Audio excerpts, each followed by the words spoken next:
அதாவது ரஜினா, விருதுநகர் மாவட்டம் காரியாபட்டி அருகே உள்ள அரசகுளம் கிராமத்தில் சுமார் 50 ஏக்கர் பரப்பளவில் 30க்கும் மேற்பட்ட விவசாயிகள் 27 வருடங்களாக விவசாய பணியில் ஈடுபட்டு வருகின்றனர். இந்த நிலையில் தற்போது அந்த விவசாய நிலங்களில் வண்டிப்பாதை இருப்பு இருப்பதாக கூறி விவசாய நிலத்தை தாண்டி மணியம்பிள்ளை கிராமத்திற்கு சாலைகள் அமைக்க நடவடிக்கை என்பது எடுக்கப்பட்டு வருகிறது. குறிப்பாக அந்த அதாவது அரசு அதிகாரிகள் சாலை அமைக்கும் பணி என்பது நடைபெற்றுக் கொண்டிருக்கிறது. நெற்பயிர்கள் விளைவிக்கப்பட்டு விவசாய பணியில் ஈடுபட்டு வருகின்றனர்.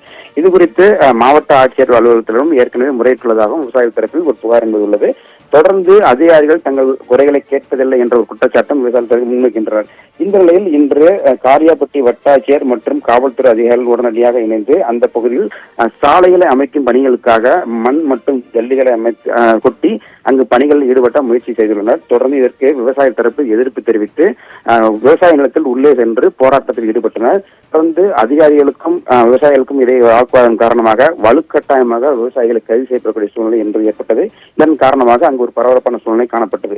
தொடர்ந்து இது விவசாய நிலங்கள், நாங்கள் நீண்ட நாட்களாக இந்த பகுதியில் விவசாயம் செய்து வருகிறோம், இதை சாலை அமைக்கும் பணியை உடனடியாக அரசு கைவிட வேண்டும் என்பதை வலியுறுத்தி தொடர்ந்து விவசாயிகள் ஒரு குற்றச்சாட்டை முன்வைத்து இந்த சாலை அமைக்கும் பணியை நிறுத்தாவிட்டால் நாங்கள் மாவட்ட அளவில் போராட்டத்தை நடத்துவோம் எனவும் விவசாயிகள் தரப்பில் தெரிவிக்கப்பட்டுள்ளது.